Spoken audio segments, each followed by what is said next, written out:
Hey, what's up? Welcome to another video. You know, the type of video where I just sit and talk to you for a few minutes about our very favorite topic, running. And today we're going to talk about something to do with running that we all do slightly differently, and each of us recognizes a good one of these when we see it. Guys, today we're talking about running form. Let's get into it.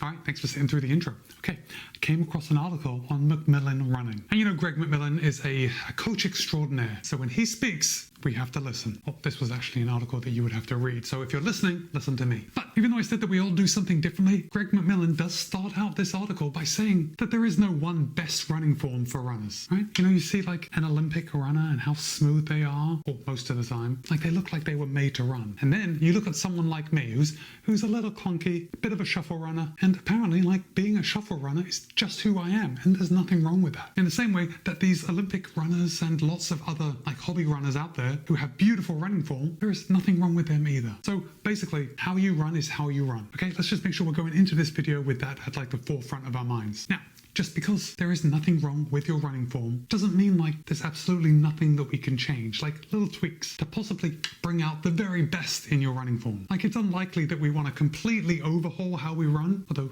some of you may. But I think ultimately it generally leads to more harm than good. But there are a couple of reasons why we may want to tweak our running form. And those reasons, well, they could include staying injury-free, actually performing better. That's a big one. I mean, you know what? Injury-free and performing better are two extremely good reasons to make some positive changes towards our running form. And then 3, looking better in our race photos. And as someone that absolutely never buys their race photos, like this isn't a solid reason for me to tweak my running form. But by the same token, as someone that records themselves running fairly often, I do recognize the parts of my stride where I look better than others. In fact, in most of my shoe reviews, when I go and I put the camera down by my feet, I will pick up the pace. Like even if I'm out for an easy run, I will pick up the pace just for that short segment that I'm recording, because it is very apparent when you're watching a video when someone has good running form. And by running faster, our form generally gets better. That's why it's so important to do speed work. It teaches us how to run better. If you just run easy, then you're probably going to be turning into someone like me who like shuffles all the time. Okay, so the first one, as far as keeping injury free, like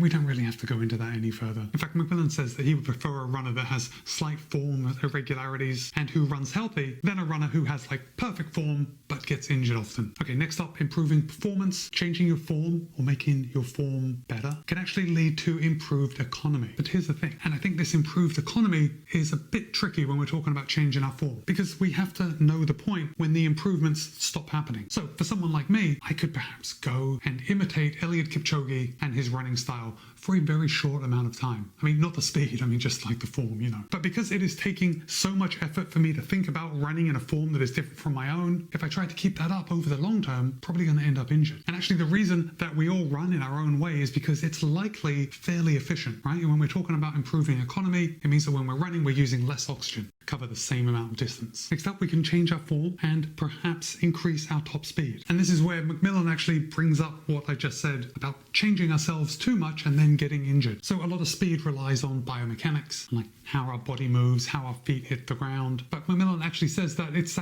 third on his list. Like it's pretty far down there. And that you are really setting yourself back if by chasing the perfect form, if by trying to better your biomechanics, it actually makes you injured, then, you know, what's the point? And Macmillan also says that if it's not broke, don't fix it. Basically, he is saying what I already said, but I didn't already say it because I read the article before I pressed record. So I knew that this was coming, I just got ahead of myself. But basically, he's saying, look, if you're running well and you're not getting injured, then there's really no point in changing your running form more than just a little bit. So just little tweaks. And we're going to get into how you can tweak certain parts of your running form. But just know that if you are actively running, you're going out on a regular basis and you're running and you're not getting injured, friends, that's a pretty good thing, right? Probably not worth messing with it too much. Of course, it depends on your goals, how long you've been running, your risk tolerance, you know, all of those things. But for the most part, it's not broke. Don't try and fix it. Guys, before we move on, I do just want to take a minute to ask you if you like this video or you like this type of video on my channel, go ahead and give it a thumbs up. And if you're not subscribed, please consider doing so. By subbing to the channel, by liking my videos, you know, ultimately it just gives me a little encouragement to keep on going. And even though I think these are somewhat vanity metrics, you know, things like likes, views, and subscribers show brands that it's worth their time working with me when I approach them. So thank you. Okay, so getting back to form, let's talk about posture. And look, I think in life, posture is something that most of us could probably improve. For me, as someone that is 6'7", like my entire life,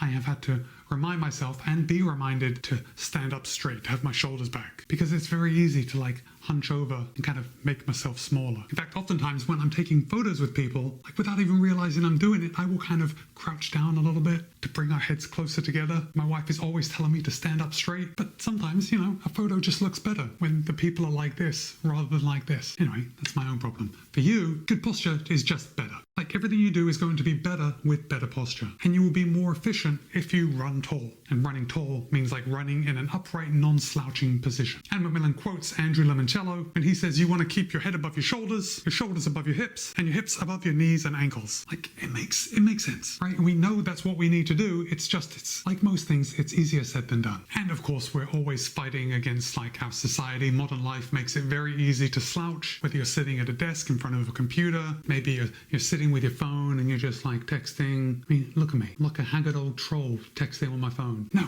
I need to just put my phone down, put my shoulders back, stand up straight, and hopefully that will translate into my runs as well. Oh, and guys, I definitely want to hear from you. I want to know about your form, and I want to know about your posture, and I want to know about either things that you notice of your form that may need improvement or things that you have worked on in the past. Because next up we've got arm swing. And Macmillan describes your arm swing as needing to be like your arms are at 90 degrees. So like this, your hands should be lightly clasped, and your hands should kind of brush between your lowest rib and your waistband. So something like this. Is this the most ridiculous example you've ever seen? I'm going to do it for just a couple more seconds.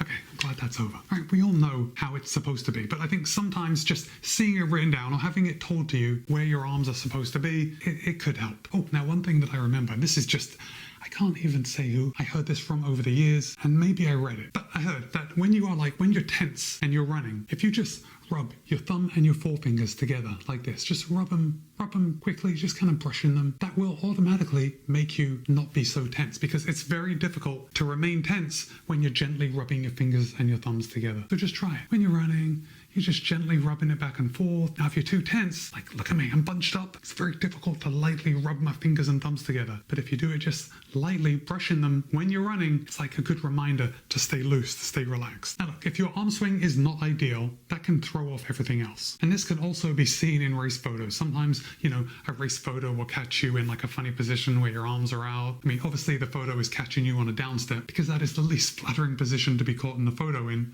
But we're talking about arm swing, so it could catch you with your elbows out. And ultimately, Macmillan says to just keep your arms inside the box. Just keep your arms inside the box. Now, if you do find that your elbows are sticking out when you run, Macmillan suggests just having your thumbs up like you're hitchhiking. And by doing this, it naturally pulls your elbows in. Now, I haven't actually done this. I found this article and I turned on the camera and I decided to talk to you guys about it. But now I really want to go out and I want to run and have my elbows out and then stick my thumbs in and see how it pulls them in. But if you've tried it, let me know if it works. Now, also, if your hands cross the midline of your body when you're running, Macmillan suggests like holding sticks.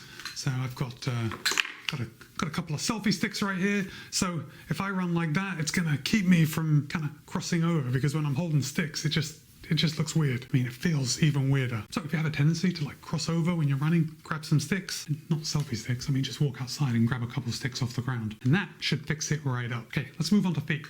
Now, there's a lot of discussion about what is best when it comes to foot placement when you're running, and I'm really happy to hear this next part. But Macmillan actually says that it doesn't actually matter where on your foot you land. So if you heel strike, if you midfoot strike, if you forefoot strike, like that is somewhat irrelevant. What's more important is where you land in relation to your body. So when I say it, you're going to like roll your eyes and say like, Matt, it's so obvious. But your feet have to land under your body. Remember that. Head, shoulders, hips, knees, feet, everything just stacked nicely on top of each other. That's how it should be. Now, overstriding is when your foot comes out too far in front of you, and that is really the main issue to avoid. And get this, you can actually overstride whether you are a heel striker or a forefoot striker. So it's worth paying attention to, even if you think you have like a beautiful forefoot running form. So just focus on placing your feet when landing underneath your body. And look, the reason we don't want to overstride, and this is an example that I've probably said it on the channel before, but this is how I explain it to like my non-running friends when they ask me about running. But the example is going to be very extreme. But let's say you can only take one step every mile. Now, in order to cover that mile distance, you're going to have to jump very high. And the same thing is true when we overstride. So basically, we're covering more ground than necessary. So to overstride, it means that our vertical oscillation, or the height we're off the ground, is increasing. And because that height is increasing, it means we have more force when we land on the ground. And when you have more force than is necessary when you land on the ground, you are increasing your chances of injury. And look, as runners,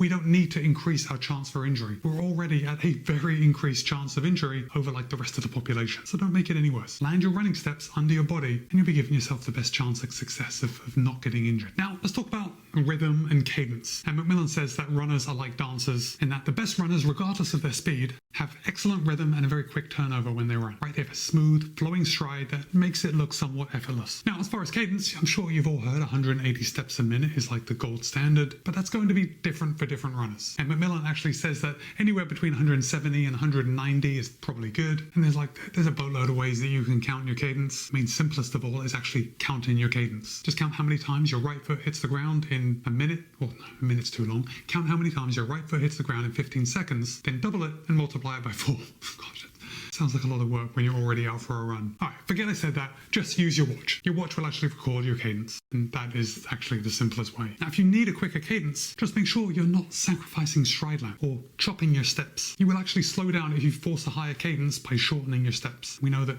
cadence and stride length is what equals speed. So guys, I definitely want to hear from you on this because it's something that each of us do differently. And it's always fun to hear about how each of you have like evolved in your running journey. Like there have been times in my running life when I've actually tried to change my biomechanics, to change how I run, but it's very difficult and probably not worth it. So at this point, I've accepted that I'm a shuffle runner and I haven't had any real injuries in quite a while. So probably doing something right, or at least not wrong. All right, guys, I've already given you the like and subscribe spiel, but if you have made it to this point in the video, I want you to put, it's the footsteps emoji. It's like 2 feet next to each other. And that seems to be the emoji that means cadence or foot strike. Yeah, I don't think there's a better one than that. So that's what I want you to put in the comments just to show me that you've made it to this point in the video. And with that, it's Matt B. This has been a video about running form and how, look, if you're not injured, probably not worth changing a thing. Be kind, be happy, run well. See you in a couple of days. Shit my way, so you can go kick rocks. I'ma stack bricks up, build what I want to make.